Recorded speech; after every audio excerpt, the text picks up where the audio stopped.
तुमको कोई बेबी नहीं है, ये प्रसाद लो। लिखो 3131। क्या हुआ? क्यों? क्योंकि मुझे दादा गले से थकना नहीं है। आप थक जाते हो? हाँ, देखो धीरे धीरे पसीना भी आएगा। नहीं आएगा। अरे आएगा आएगा आएगा आएगा। 50 तक कर लो, उसके बाद छोड़ देना। चलो लिखो 3131। देखो 3131। यहाँ लिखिए 3131। देखो पैर भी दर्द हो रहे हैं ना। नहीं दर्द होगा बेटा, 50 तक लिख लो। ये दर्द हो रहे हैं। मतलब सब कुछ आज ही हो रहा है। आपको पसीना भी आ रहा है, हाथ भी दर्द दे रहा है, पैर भी दर्द दे रहा है, और अब थक भी जा रहे हो। आपने लिखा 1 से 30 तक लिख दिया, देखो अच्छे से लिखा। अब अरे मैं नहीं लिख सकता हूँ अब। नहीं, क्यों नहीं लिख सकते हो? क्योंकि मेरा पसीना भी आएगा और ज्यादा दर्द देगी। मैं फैन आपको होंक दूंगी, ऐसे ऐसे करके होंक दूंगी। चलो लिखो लिखो। मुझे अब नहीं करना है। आपको लिखने में क्या प्रॉब्लम होता है? मुझे बहुत कुछ होता है। क्या होता है? मेरे पैर दर्द होता है, पसीना आता है, ये सब होता है मुझे। तो आपको नहीं लिखना है? नहीं। तो अब क्या करोगे? मैं स्टोरी बुक पढ़ना है। तो खुद से पढ़ोगे? तुम मैं पढ़ाऊं? तुम ही कर सकती हो।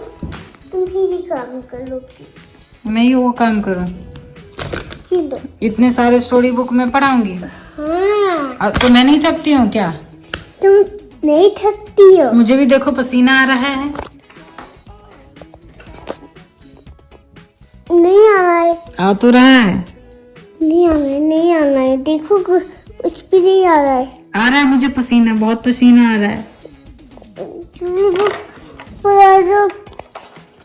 Radhe Radhe guys, welcome to my new vlog. तो बेबू को पढ़ा रही हूँ, और बेबू को लिखने में इतनी प्रॉब्लम होती है कि उसके 10 बहाने स्टार्ट हो जाते हैं।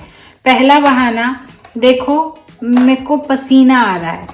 दूसरा बहाना, देखो मैं थक चुकी हूँ। तीसरा बहाना, देखो मेरे हाथों में दर्द हो रहा है। चौथा बहाना, देखो मेरे पैरों में दर्द हो रहा है।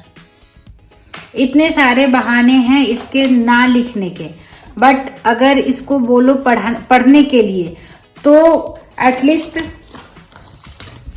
10 स्टोरी के बुक ये लेके आ जाएगी कि मम्मा तुम इससे पढ़ाओ। मैं नहीं थकती हूँ क्या?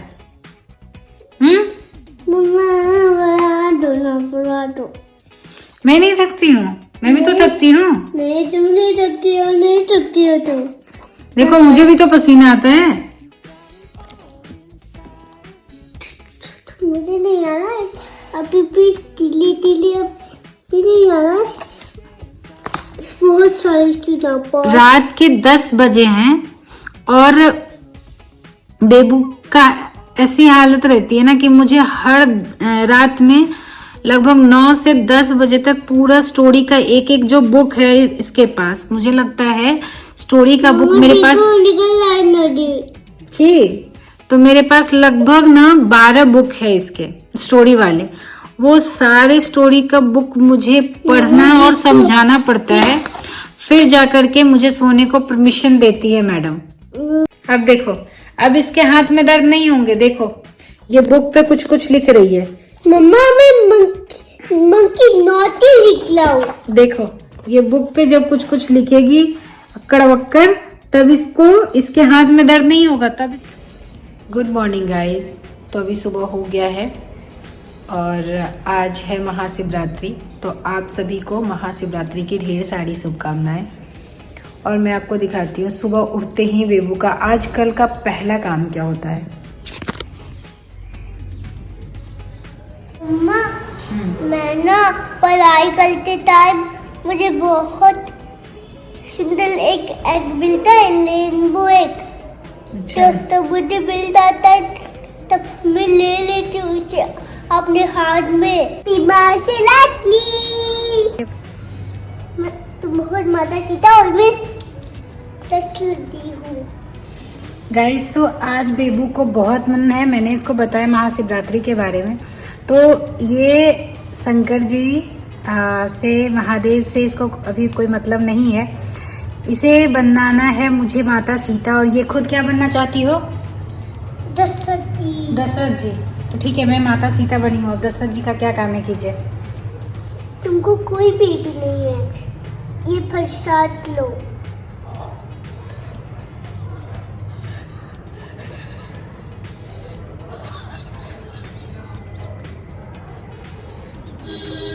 गाइस मैं शौक हूँ, मैं ऐसी हो गई हूँ। कहाँ कहाँ से इसके दिमाग में ये सब चीजें आती है। ओह माय गॉड, तुम्हारे पास कोई बेबी नहीं है। माता सीता को कह रही तुम्हारे पास कोई बेबी नहीं है, लो प्रसाद लो। जब हम राम मंदिर गए थे ना, तो ये प्रसाद मुझे मिला था। तुम्हारे पास कोई बेबी नहीं है, लो ये प्रसाद लो। अब इसे खाओ। अब इसे खाऊं? क्या करूं इसे? तो इसे खाओगी तो तुमको एक बेबी मिलेगा। मुझे बेबी मिलेगा? हाँ। गाइस, उसका नाम है भगवान राम जी। गाइस मेरे घर राम पैदा होने वाले हैं। दशरथ जी ऐसा बोल रहे हैं। मैं तो इस डायरेक्शन में खाऊंगी, ईस्ट के डायरेक्शन में। दशरथ जी, मैंने प्रसाद खा लिया, क्या मुझे बेबी होगा? अभी होगा 2 मिनट बाद। हाँ, कब होगा? 2 मिनट के बाद मुझे बेबी हो जाएगा। अगर सारा खाओगी ना तब होगा बहुत सारा बेबी। उसका नाम हस्बैंड भी होगा, सरस्वती माता भी होगा। गाइस तो मेरे दिमाग तो चल नहीं रहे हैं, अब काम करना बंद किया है। मुझे नहीं पता था इसके दिमाग इतने चलते हैं अभी। बेबू, दशरथ जी ने वो प्रसाद माता सीता को नहीं दिया था। इधर आओ, इधर आओ, बताती हूँ। दशरथ जी ने वो प्रसाद माता सीता को नहीं दिया था।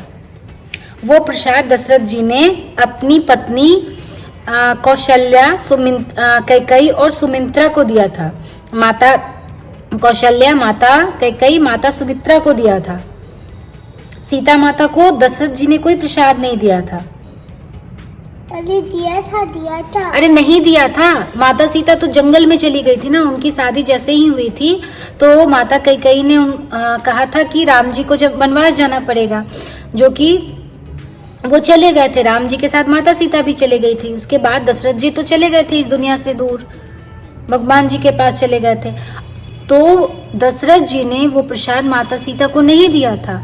दशरथ जी ने वो प्रसाद अपनी पत्नियों को दिया था, क्योंकि उनके कोई भी संतान नहीं थे। तभी जब उन्होंने यज्ञ करवाया था, जब उन्होंने अभी हम मेरे पास सिंगार नहीं है। क्या नहीं है? मेरे पास सिंगार नहीं है। सिंगार नहीं है, इसलिए मैंने तुमको बनाया है। मुझे तो बेटा माता सीता के पति थे श्री राम, पुत्र नहीं थे। आपने मुझे प्रसाद दिया ना और कहा ना कि तुम्हें पुत्र पैदा होगा और श्री राम पैदा होगा, तो वो मेरे से पैदा नहीं हो सकते श्री राम, मतलब मेरे मैं ही कंफ्यूज हो गई। वो माता सीता जो है, माता सीता के पेट से राम जी पैदा नहीं हुए थे, माता कौशल्या के पेट से राम जी पैदा हुए थे। समझ में आया? चलो फिर से करो, अब क्या करना है?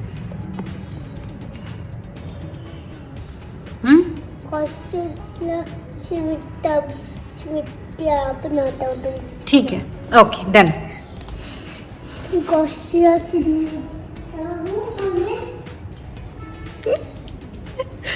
मैं 10 लेती हूँ। ओके दशरथ जी, तुमको कोई बेबी नहीं है, लो ये प्रसाद खाओ। मैं ये प्रसाद खाऊंगी स्वामी, तो क्या मुझे पुत्र प्राप्ति होंगे? हाँ, तुमको मिलेगी, और एक बच्चा भी, उसका नाम है राम। लड़ाक राम जी। राम जी। हाँ मैं अपने पुत्र का नाम श्री राम रखूंगी। हाँ। ओके। तो गाइज मैं माता क्या बनी हूँ? कौशल्या। अभी मैं हूँ माता कौशल्या, बेबू के स्टोरी के अकॉर्डिंग, और बेबू है दशरथ। और मुझे यज्ञ के बाद दशरथ जी ने मुझे प्रसाद रूपी ये इसको मुकुंदाना बोलते हैं, ये दिया है। अब मैं इसे खा करके एक पुत्र पैदा करूंगी, जिस पुत्र का नाम होगा श्री राम। जय श्री राम। अब कहानी को कैसे आगे बढ़ाते हैं?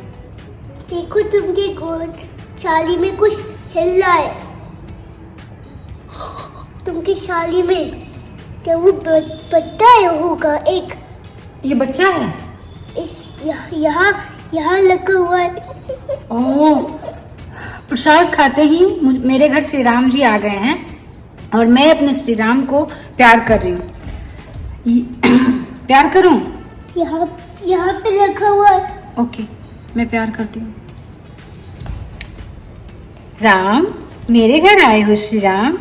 मेरे घर आकर के तुमने मुझे धन्य कर दिया श्री राम। मैं श्री राम की माता बनकर मैं बहुत खुश हो रही हूँ श्री राम। थैंक यू श्री राम, जो तुम मेरे घर में पैदा हुए। अब क्या करूँ? तब श्री राम ना गुरु जी के पास आएंगे ना और पलट के ना लिखेंगे ना, तब वो बहुत ढीले ढीले पले उठाएंगे। ओके, उसके बाद ना तब राम बले होगी ना तो वो जंगल में जाएंगे। ओके, फिर जंगल, इधर आके बात करो। जंगल में जा करके जंगल में जाएंगे ना तो रावण की बहन मिलेगी शूर्पणखा। ओके, फिर ना राम जी उसके नोट कौन क्या था शूर्पणखा के नोट को लक्ष्मण जी ने। ठीक है, now this time I am Shurpanakha, you are Lakshman. Okay. Ram ji, मैं आपसे हे राजकुमार, मैं आपसे शादी करना चाहती हूँ। आप मुझसे शादी नहीं करना अगर तुम मुझसे शादी नहीं करोगे तो मैं तुम्हारी पत्नी को बहुत परेशान करूंगी। नोचकट करो मेरी।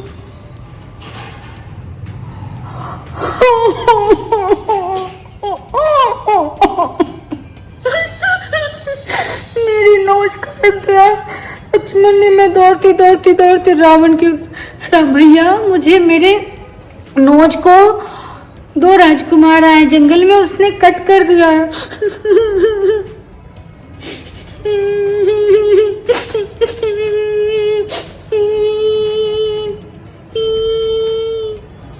बेबू के स्टोरी के अकॉर्डिंग ये अभी राम जी हैं जो धनुष को तोड़ रहे हैं और मैं हूं माता सीता।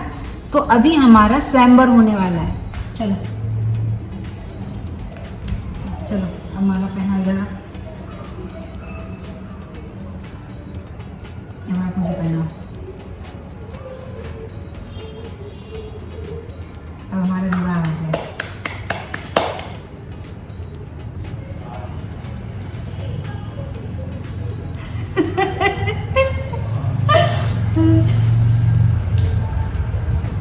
गाइस, तो बेबू के साथ अगर जैसे इसको कोई भी स्टोरी बताओ, इसके साथ स्टोरी कोई भी शेयर करती हूँ, मैं इससे बातें करती हूँ, स्टोरी के बारे में बताती हूँ, तो इसे पूरी तरह से उसको प्रैक्टिकली चाहिए। अभी मैं तैयार हुई थी रील्स के लिए। आज महाशिवरात्रि है तो मैंने सोचा था महाशिवरात्रि का 1-2 रील्स बनाएंगे जो इंस्टा पे भी और यूट्यूब पे भी पोस्ट करेंगे। तो बेबू को पता नहीं कहाँ से ये आइडिया आया कि इसे रामायण का पूरा स्टोरी का जो इसे पता है उसका कुछ पार्ट मेरे साथ गेम खेलेगी। मैं फ़ोन कैमरा ली हुई थी इसलिए वो चीज़ें आ गई। आप लोग को मज़ा आएगा शायद। तो कमेंट किया कीजिए कि कैसे आपको लगते हैं हम दोनों के ब्लॉग्स, खुशी त्रिशी का ब्लॉग्स आप लोगों को कैसा लगता है कमेंट में जरूर बताइए। बेबू, शिवरात्रि क्यों मनाते हैं? क्योंकि माता पार्वती की और शिव जी की शादी हुई थी। हाँ। मेरी ब्लॉग पसंद आएगी तो कमेंट करना। गाइस, हमके चैनल को सब्सक्राइब और लाइक करो।